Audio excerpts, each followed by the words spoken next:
I want you to picture a high school student. We're in Alexandria, Virginia. Okay. And it's the late 2000s, right? She is just constantly skipping class. Like out partying or something? No, actually, that's the thing. She's not looking for trouble in the usual ways at all. She's actually hiding out in her school's photo lab. Oh, wow. Like in the dark room. Yeah, exactly. Yeah. Sitting there in the dark, surrounded by that really harsh smell of chemical developer. And she's just obsessively splicing together these highly experimental short films. That is so specific. Right. But she's also breaking curfew constantly, really clashing with her parents because she just refuses to conform to what they want. And the tension gets so bad that it finally reaches this breaking point. Oh, no. Yeah, she gets kicked out of her house entirely. Wow. So she's just on her own. Completely. Suddenly, she's a teenager living out of her car. She's literally sleeping in the back seat. And, you know, just to pass the time and honestly to keep her sanity, she starts writing poetry. That makes sense. And she reluctantly starts putting those words to music using this super cheap keyboard she managed to hold on to. Out of her car. Out of her car. Mm-hmm. But here is the absolute craziest part of this whole origin story. She doesn't even want to be a singer. Wait, really? Yeah. She has zero desire to be in the spotlight or stand behind a microphone. She just wants to be a director. Oh, so the film stuff from the photo lab. Exactly. She wants to be behind the camera, pulling the strings.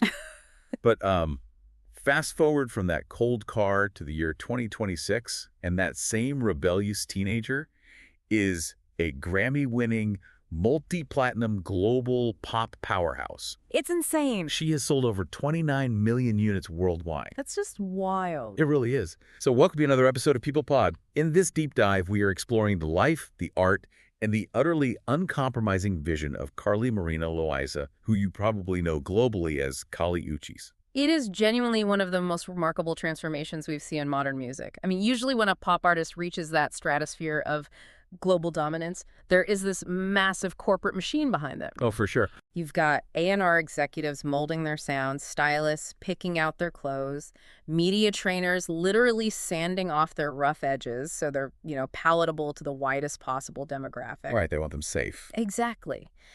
But with Kali Uchis, the rough edges literally became the blueprint. And for you listening, that is exactly why this story matters so much. This isn't just some timeline of a pop star's chart history. No, not at all. What we're unpacking today is really a masterclass in radical authenticity. It's a blueprint for what actually happens when you bet entirely, like 100%, on your own vision. Even when the entire industry is telling you to do the exact opposite. Exactly.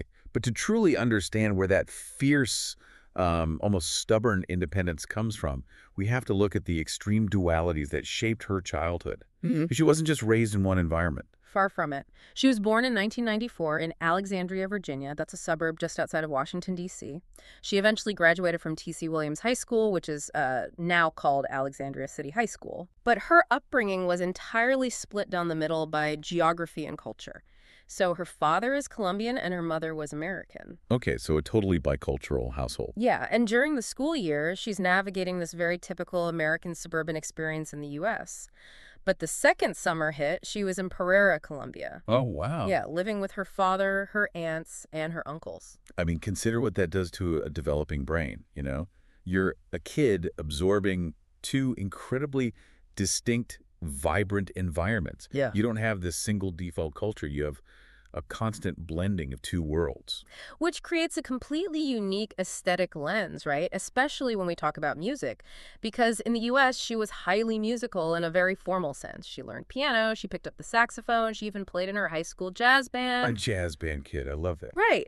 But then you look at what she was actually studying and, metabolizing on her own time. She was completely obsessed with 1960s soul, classic doo-wop R&B. She was pulling phrasing from jazz legends like Ella Fitzgerald and Billie Holiday. But then she crosses the equator for the summer and the inputs completely change. Exactly. On the Colombian side, she's absorbing the rhythmic storytelling and this immense stage presence of Latin icons. We're talking Celia Cruz, Shakira, Ivy Queen. Oh, man, the legends. Absolute legends. And she isn't just passively listening to them. She's actively breaking down their sonic architecture. Right. So when you blend the melancholic chord progressions of 1960s American doo-wop with the driving percussion of Latin pop, you get a sound that is profoundly nostalgic, but geographically unplaceable. Which brings us right back to that car. It's 2012, she's been kicked out, and she is channeling all of these diverse influences into what becomes her debut mixtape, Drunken Babble. Yeah, which critics described as completely genre-defying. But I have a question about the mechanics of this survivalist period.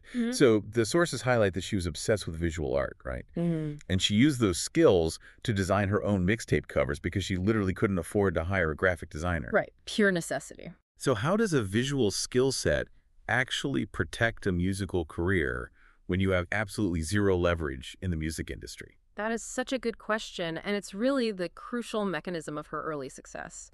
Think about how the music business typically operates with new talent. A label signs some kid with a great voice, and the very first thing they do is assign a creative director to figure out their quote-unquote brand. Yeah, the mood boards, the styling. Exactly. The label decides what they look like, how they dress, what the album covers say about them.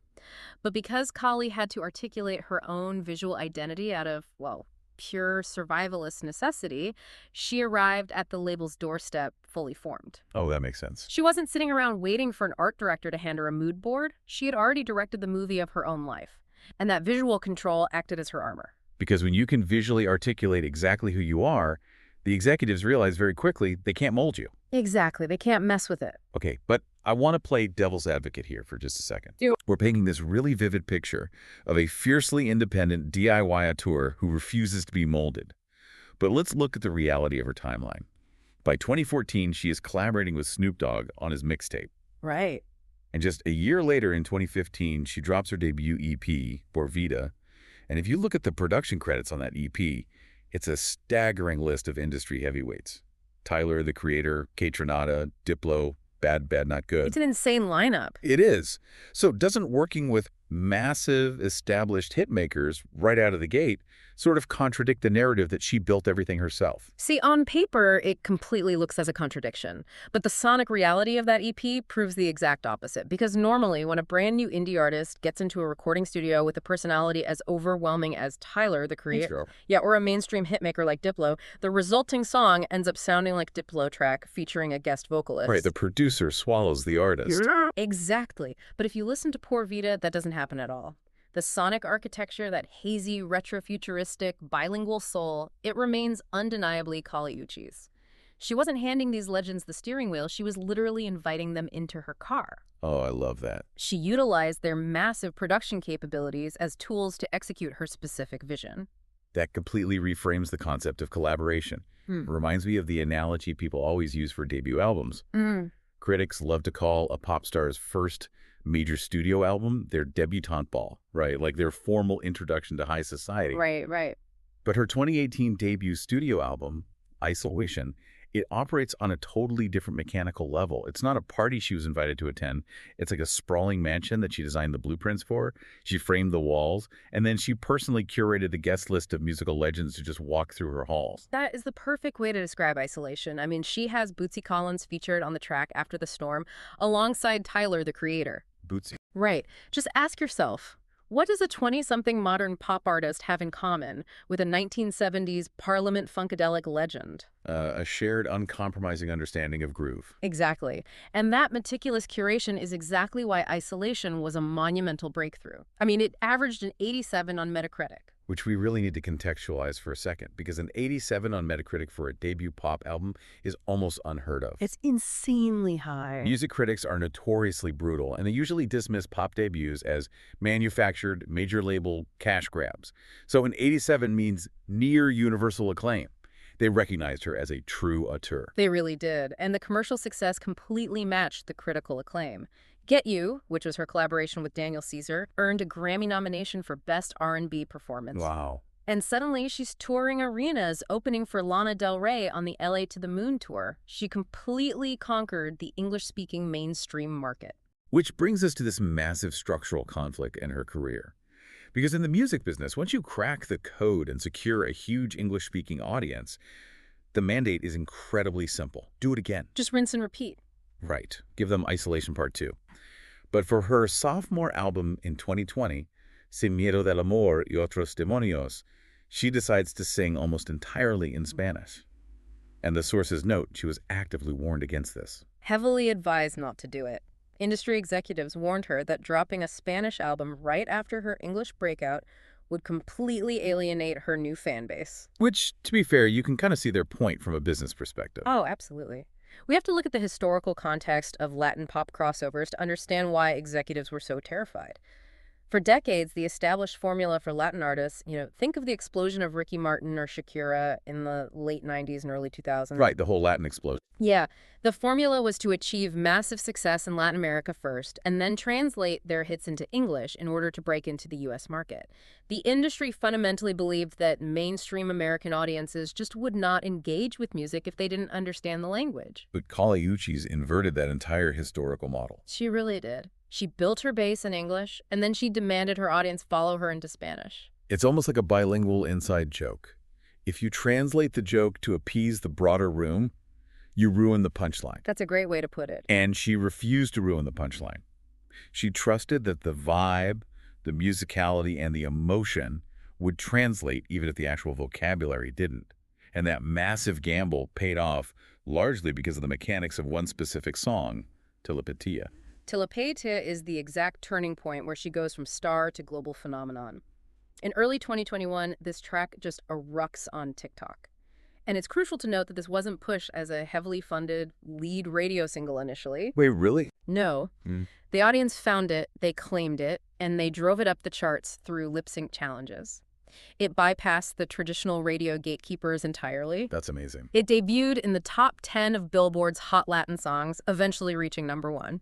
It hit number 25 on the Hot 100, and it went double platinum. Okay, so why did this specific song become the catalyst? Like, what was the mechanism behind its explosion?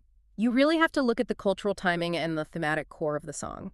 Telepatia is about communicating telepathically with someone you love but cannot physically reach. Wow. And it blew up during the absolute height of the COVID-19 pandemic. Right, of course. A moment when the entire globe was experiencing forced, painful physical separation. The dreamy, ethereal production combined with those bilingual lyrics provided a sense of intimacy that people were just desperate for. She didn't pander to the mainstream. She proved that Latin pop, delivered authentically on its own terms, was exactly what the global mainstream was craving. And right around the same time, she wins a Grammy Award for Best Dance Recording for the track 10% with Kaytranada. But there is this deep, almost poetic irony in that timeline that we really cannot gloss over. Yeah. Because right before Sin Miedo took over the world, back in April 2020, the very start of the lockdowns, she released an EP called To Feel Alive. Yeah. And she recorded it entirely in physical isolation. She had to undergo this forced, extreme inward retreat, like literally locking herself away from the world before she could achieve her widest possible outward connection. That internal retreat solidified her complete creative self-reliance, and it really set the stage for the era of absolute, undeniable dominance that we see from 2022 to 2026. This is the period where her artistic output becomes inextricably linked with a very public, rapidly changing personal life. The volume and the quality of her output in this 4-year window is just staggering. In 2023, she releases her third studio album, Red Moon and Venus, which peaks at number 4 on the Billboard 200. Huge. And then, barely a year later, in January 2024, she drops her fourth studio album, Orquídeas. That one peaks at number 2 and ends up winning a Billboard Latin Music Award for Latin Pop Album of the Year. And the features on that are wild. Right. She's collaborating with SCA, Peso Pluma, Karol G, and Jennie from Blackpink. This isn't just dropping albums anymore. She is establishing a bicultural empire. And she expands that empire into the business world, too. In September 2024, she launches a self-care line called Homebody by Uchis, focusing on beauty products, home goods, and apparel using clean ingredients. Which is very her. It is. If you think about it, a brand focused on clean ingredients and protecting your personal space is a direct extension of her lifelong desire for control. She wants to control what goes into her body just as fiercely as she controls what goes into her music. But as the empire expands, the hewn stakes become incredibly raw. Kali has always embedded her authentic identity deeply into her art. She's openly bisexual, which heavily informs her aesthetic and lyrical narratives, and she has been in a highly publicized relationship with the American rapper Don Toliver since 2020. Which leads to this really beautiful convergence of her personal and professional life. Hmm. In January 2024, right around the release of Orquídeas, she announces her pregnancy. Oh. And in classic Kali Uchis fashion, she doesn't just put out a sterile press release or like a standard social media post. She embeds the announcement into a meticulously directed music video. Of course she does. She retains complete directorial control over her own life narrative, just like she did with those early mixtape covers in her car. She then gives birth to their son in March 2024. But this is where the narrative shifts from this triumphant career arc into really profound, devastating human complexity. Because the sources detail a deeply intense emotional whiplash between 2024 and 2025 that is honestly hard to fathom. It is incredibly heavy. Kali had been estranged from her mother for quite some time. However, the birth of her son in 2024 served as this massive emotional catalyst, and the two of them finally reconciled. You bring a new life into the world, and it acts as the bridge to heal this fundamental broken parental bond. That alone is a massive life-altering event. Absolutely. But the timeline doesn't afford her any peace, because the very next year, in 2025, her mother tragically passes away from lung cancer.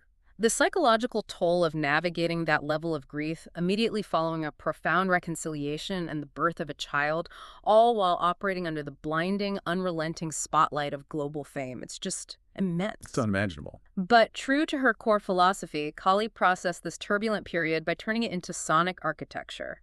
In May 2025, she released her fifth studio album, appropriately titled Sincerely. And she dedicated the entire project to her late mother. The mechanism she uses on the track Sunshine and Rain is particularly striking. She actually samples her mother's voice. Yeah, and by sampling her mother's voice, she's doing so much more than just paying tribute. She is permanently embedding her mother into the foundation of her art. Wow. It's a sonic memorial that ensures her mother's voice will outlive them both. The album peaked at number 2, proving that her audience is willing to follow her not just across linguistic barriers, but into her deepest, most vulnerable personal grief. And she continues to push her legacy forward, announcing a joint summer tour in 2026 with Mariah the Scientist called the For the Girls Tour. Let's bring this all back to where we started today. We opened with an image of a rebellious teenager kicked out of her house, smelling like developer fluid, sleeping in the cold backseat of a car. Yeah.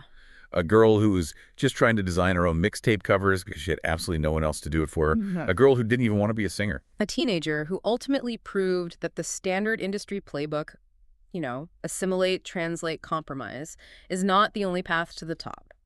By completely refusing to choose between her American and Colombian roots, by insisting on singing in Spanish when they explicitly told her not to, she redefined the modern pop landscape.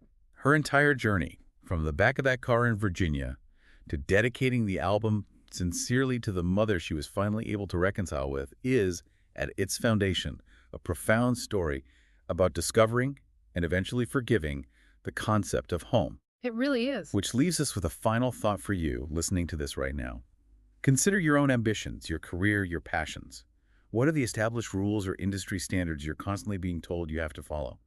What are the compromises people say you must make if you want to be successful? And what might actually happen if, like Kali Uchis, you decided to completely ignore the noise? Exactly. What if you leaned entirely into your own contradictions, embraced your authentic roots, and simply trusted your own vision instead? It's a terrifying risk to take. But as we've seen, it might be the only way to build an empire that actually belongs to you. Thanks for listening to People Pod. Keep tuning in for more stories worth knowing.